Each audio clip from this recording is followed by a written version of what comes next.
Hello and welcome to GC360, where news comes full circle. I'm Michael Warwick. And I'm Deanna Hamilton. On this episode of GC360, with an epidemic of school shootings, what did Georgia College students think about guns on campus? And we have the story on Milledgeville's local coffee shop, Blackbird. And later, will Milledgeville be getting a skate park in the near future?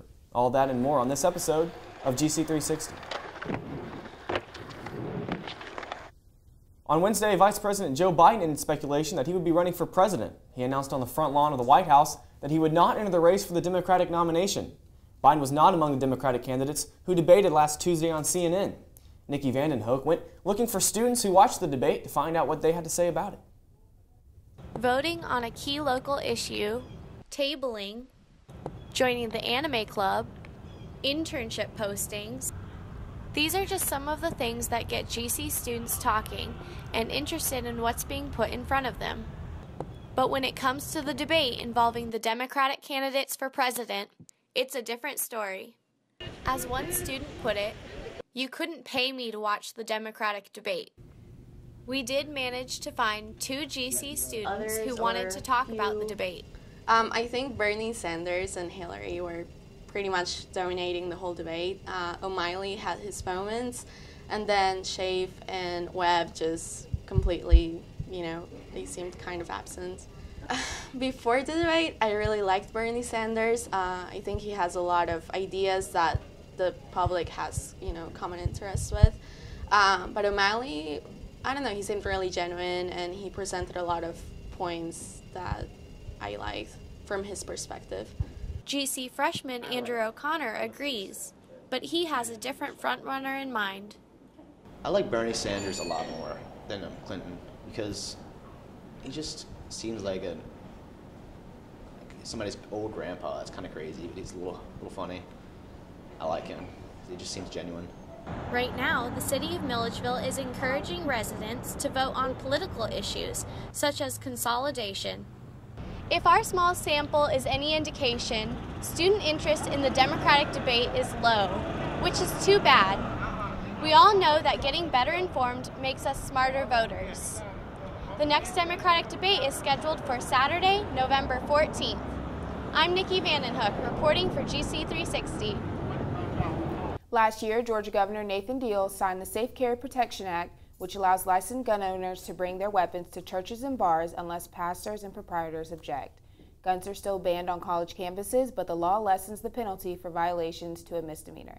GC360's Will Willever went for a student opinion about guns and gun control. In the wake of mass shootings on college campuses, we asked several GC students how they feel about having guns on campus. On a college campus, I do not believe students should have guns. I believe like a teacher or faculty should be able to do it. I think maybe there should be a little bit more tighter restrictions on gun control just with everything that's been going on, like all the school shootings and the recent shooting in Oregon. I personally am not as concerned about people who own a gun or possess and bring it out, but I do believe strongly that there should be stronger laws for the ability to purchase a gun and stronger background checks. I think in the right hands, having guns on campus is a good idea. As long as they're educated and they know how to use the weapons, that's a good thing. But if they're in the wrong hands, it could be dangerous, definitely. Whatever your opinions on gun control are, the debate is an important one to be had at this time. In so much as there's been more debate going on about guns, I think it's been a good thing that people are thinking about these issues, but so often we see the debate stymied by people who would rather a debate not happen and like the status quo and are pushing for looser gun laws. I think that's a place where more conversation would be good. This conversation will undoubtedly continue, as the issue of gun control remains a hot topic in our country. Reporting for GC360, I'm Will Willever. Citizens of Milledgeville and Baldwin County are deciding whether to consolidate their governments. Early voting is underway and will last until the end of the month in room 104 of the Baldwin County Courthouse. Election day is November 3rd, and that's when we'll find out the result. And last week, Georgia College lost one of its brightest personalities. Eve Puckett, GC's Title IX coordinator, died after suffering an aneurysm at the age of 55. Eve was widely known in the GC and Milledgeville community for her kind-hearted nature. The Milledgeville native held several degrees from Georgia College and had been employed by the university for over 30 years. So GC360 would like to express our condolences to Eve's family.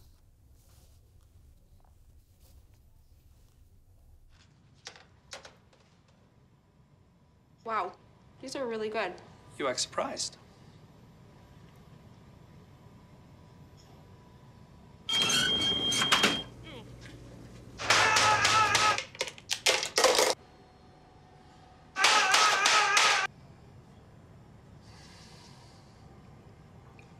Practice makes perfect. You don't have to be perfect to be a perfect parent. There are thousands of teens in foster care who don't need perfection. They need you.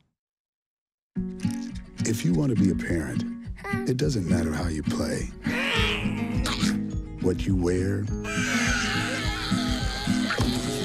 how you dance, or even what direction life takes you. You just need to be there. You don't have to be perfect to be a perfect parent. Thousands of teens in foster care don't need perfection. They just need you. Can you help me with this? My new dad teaches me all kinds of stuff. Sure. He helps me with homework. That would be 3.6795. Thanks. Yep. He helps me with my decision making. I wouldn't use this one. Ever. And he's even teaching me how to drive. And that's why cars have bumpers. I'm learning so much. You don't have to be perfect to be a perfect parent. Thousands of kids in foster care will take you just as you are.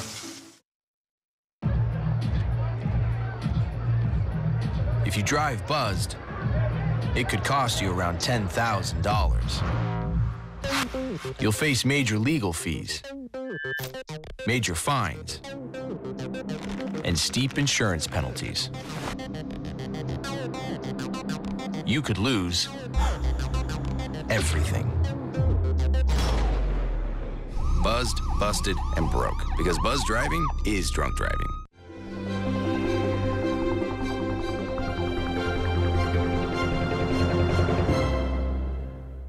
Welcome back to GC360. Now let's hand things over to Jai and Jessica.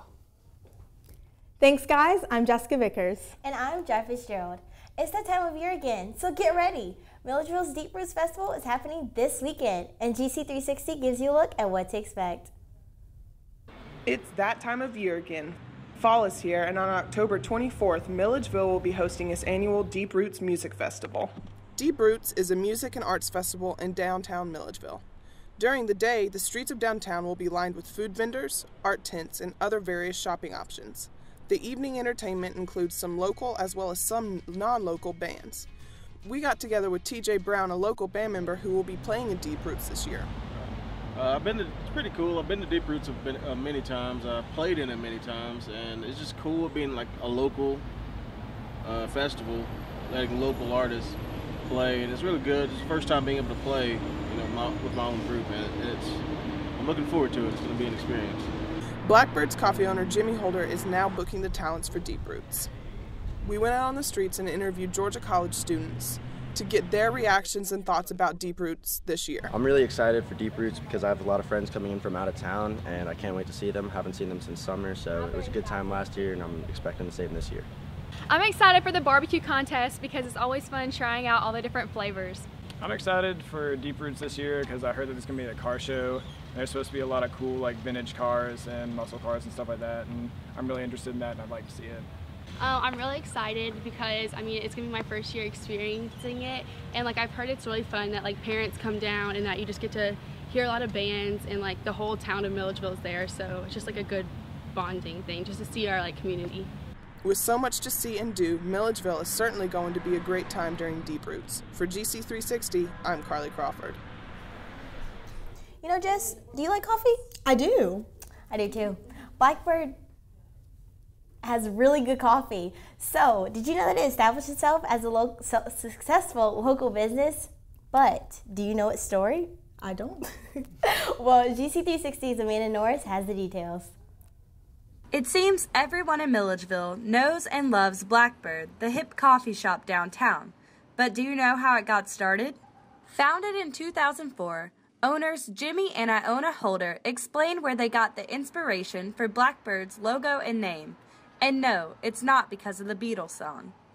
And we have the original logo that he created that is a little tiny bird, but I mean, it's less than an inch. Yeah, it's actually the bird that we still use, but the original is about that big, scribbled on a napkin, and it kind of all just evolved from there. Unlike many coffee shops, Blackbird roasts their coffee beans in-house. The Holders say this allows for richer flavors and bolder taste. We buy our beans green, which means they're coming direct, imported straight from the farms. We roast it 2-3 times a week, and we don't keep coffee past a week after it's roasted. Blackbird has maintained its cool reputation for more than a decade. Like the staff at Blackbird.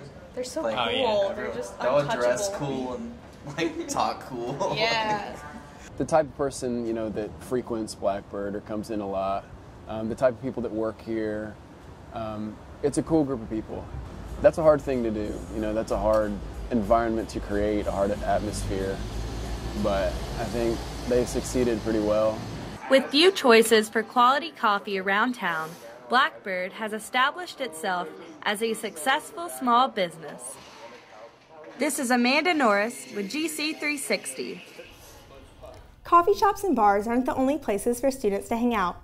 GC360's Ansley Ponder discovers some hidden gems around the Milledgeville area that you might not know about.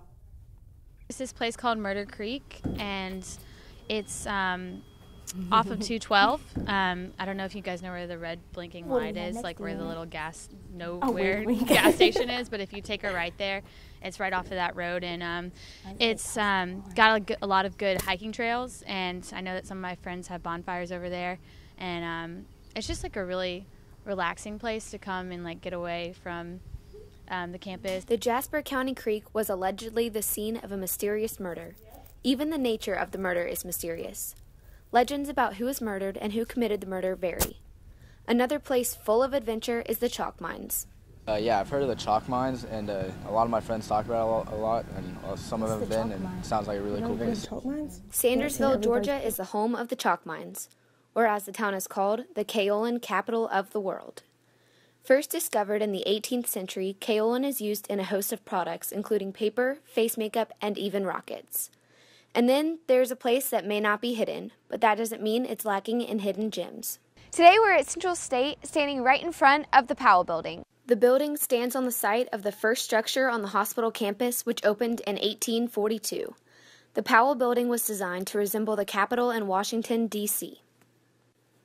Few places on Central State's grounds are open to public access at all times. One of them is the graveyard. Students say they enjoy going on spooky adventures here. Although most parts of Central State are forbidden to visitors, museum, campus, and cemetery tours are available. I'm Ansley Ponder with GC360, and those are the gems of the Milledgeville area. Okay, Bruno. Now we're going to switch gears. What do we have next, Deanna? Up next, we have Lauren's weekly entertainment review, where she'll review Matt Damon's new flick, The Martian, and a prequel to a beloved Disney classic. But first, Michael, have you ever been to any of those hidden gems? I went to the chalk mines. How was that? That was neat. It was cool. The water was all different colors, and the chalk was all chalky. So do people just walk around there? Yeah, you can just go and hop the gate and just kind of march around in the chalk. I went to Central State. Even though I've heard it's haunted and spooky, so it was a quick tour. But outside of that, not a whole lot. So, hey, we'll send it over to Lauren right now for her Cinemaculate segment. What's up, guys? Welcome back. This week, I'd like to do a little something I call Hit and Miss, where I tell you the best and worst of this month's releases. Now let's start off with our hit, The Martian. In case you didn't know, The Martian's about Mark Watney, a man on a mission to study the surface of Mars. But a storm hits, and his team needs to evacuate immediately. But in the process, he gets hit with a piece of flying shrapnel, piercing his suit, which throws off his vitals and makes his teammates think he's dead. In the heat of the moment, they decide to leave. But the kicker is, if you probably haven't gathered from the trailer, he's not dead. So Mark needs to find a way to live with the resources left behind until he's able to transmit a message to NASA and have them send a rescue team, which could take up to 4 years. Now, I've thought a lot about this movie, but altogether, it was phenomenal. Matt Damon, starring in yet another rescue mission, takes the cake with this performance in The Martian. There's something about his humor and optimism that just keeps a viewer captivated. And when it comes to the execution, this movie did it right. Just enough time is spent switching between Mark and NASA, figuring out how to get him home, that you're not checking your watch. There were even times when I was thinking that I wanted to see more of his progress, because all of the trailer's footage happens in the first 25 minutes. I just kept thinking, well, what the heck's gonna happen now? And I was pleasantly surprised. My only complaint is that no one would stay this optimistic when stranded on a desolate, lifeless planet. But 10 out of 10, this was a great show. Now, on to the miss, Pan, which is meant to be a prequel to Disney's classic Peter Pan. Now, Pan has some great intentions, but just falls short. Visually, this movie is stunning. It's bright and fun and pleasing to the eye. However, the script and the characters fall flat. There's no depth to the script, the plot's boring, the characters are merely a shadow of the ones we've come to know from the original, and they've made Captain Hook into some smooth-talking, two-handed Texan, might I add. Yeah, spoiler alert, he doesn't lose his hand at the end. You deserve to know. And Tiger Lily's a stoic warrior, but she's in her 20s. Furthermore, they put the two in a romantic relationship, which doesn't make sense at all. Peter in this movie is fine, but there's nothing special about him. The saving grace is Blackbeard, played by Hugh Jackman. He brings a certain energy to the screen, and as a villain, he's interesting to watch, but that just isn't enough. You can't carry a prequel on the shoulders of one character who's completely irrelevant to the original.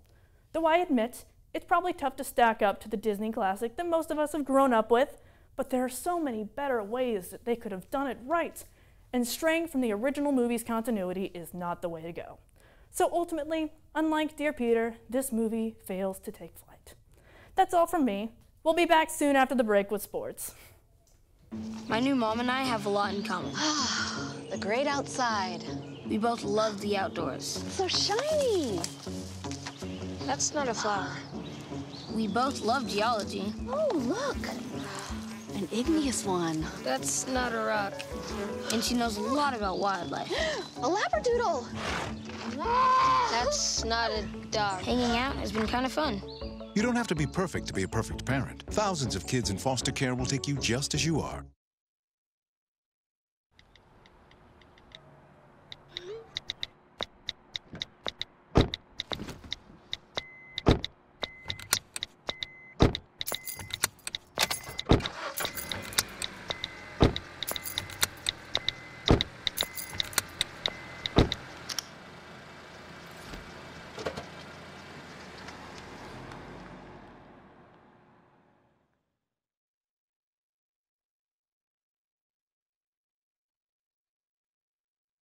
What if you could invest in the future of kids, like a stock?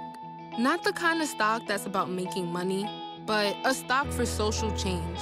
A whole new kind of investment called Better Futures. When you invest, it helps kids go to college. Believe in us, invest in us, watch us grow. My name is Sydney, and I'm your dividend.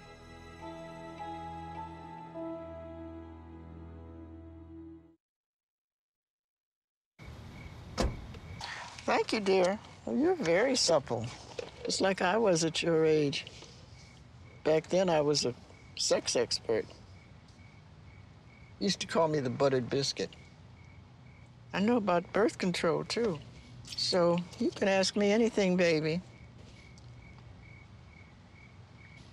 Bedsider.org has birth control information and a lot more. And it's... Have you had sex in this car yet?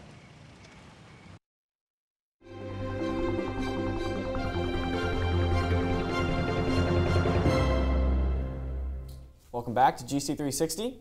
Now it's time to kick things over to Kitten Darling for sports. With fall sports rapidly approaching season's end, the Bobcats have been competing heavily against conference opponents for the past 2 weeks. Georgia College's cross country hosted 11 schools from the Georgia Division II Collegiate Championship at the Council Farm course on October 10th. The men's team placed second overall with an average time of 26:43 in the 8K run and 11 points behind the first place Columbus State. 2 men placed individually in the top 10. Senior Paul McNeil led the team, finishing third with a time of 25:57. The senior from Dunwoody fell 29 seconds short of the school record that he set last season. On October 10th, senior Allie Barnes from La Brea Ranch, California, scored the winning goal with 3 minutes left in the second overtime, giving the soccer team a 2-1 victory with UNC Pembroke. The win improved the women's soccer team's Peach Belt Conference record to 4 wins and 3 losses. The ladies looked to improve their conference rankings again on the 17th, but fell short to Armstrong State, losing 1-0. With a conference record of 4-4, the soccer team is currently ranked 8th in the PBC. That's all for game updates from the past 2 weeks. This week's Athlete of the Week is freshman goalkeeper Ashley Graham from the women's soccer team. The rising star from Decatur, Georgia, has allowed on average only 1.19 goals, the game which is well below the conference average of 1.53. This is all because her outstanding .815 save percentage and her 75 saves from the season. Her goaltending and her Bobcats off to the 6-6-2 start, which has the team sitting right in the middle of the conference Peach Belt standing at number 6. You can catch Ashley Graham and the other Bobcats in action next Saturday, October 24th, when they host the Montevideo Falcons.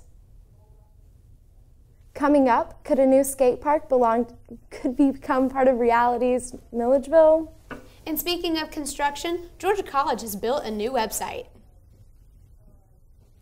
Stay tuned and we'll be right back. I think someone at my friend's school has this thing called autism. My friend's brother's son has autism. My neighbor's son has autism. My son has autism. Autism is getting closer to home.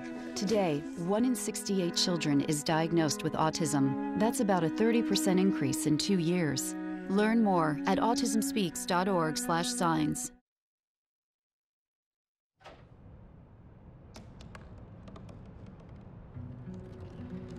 They said I couldn't dream. Called me a piece of trash and swore that's all I'd ever be.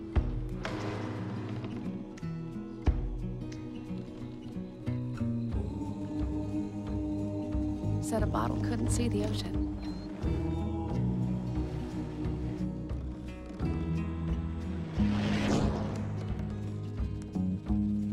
Give up. Go back to the dumpster. But I didn't listen. I made my way.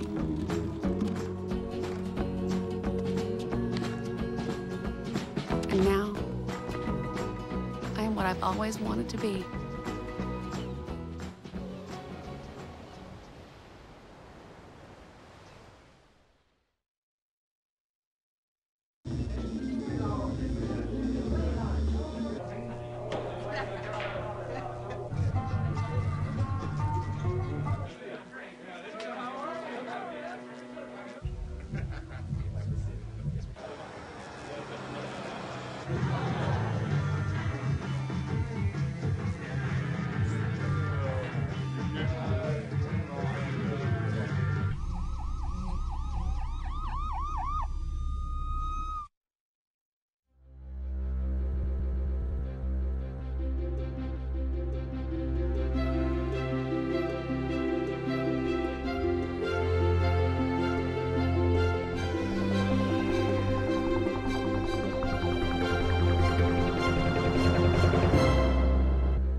Welcome back to GC360. On October 13th, the Milledgeville City Council authorized a parks master plan that considers 3 projects: a splash pad, a bike trail, and a skate park.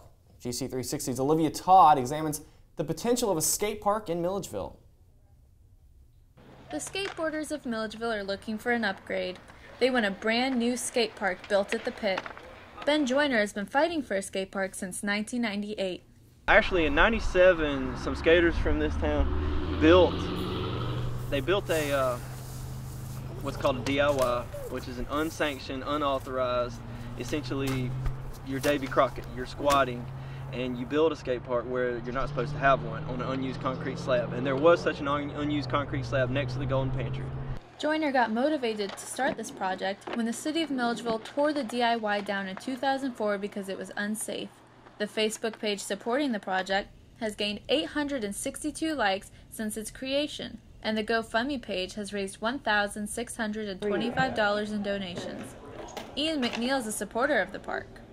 There are plenty of kids that are skating.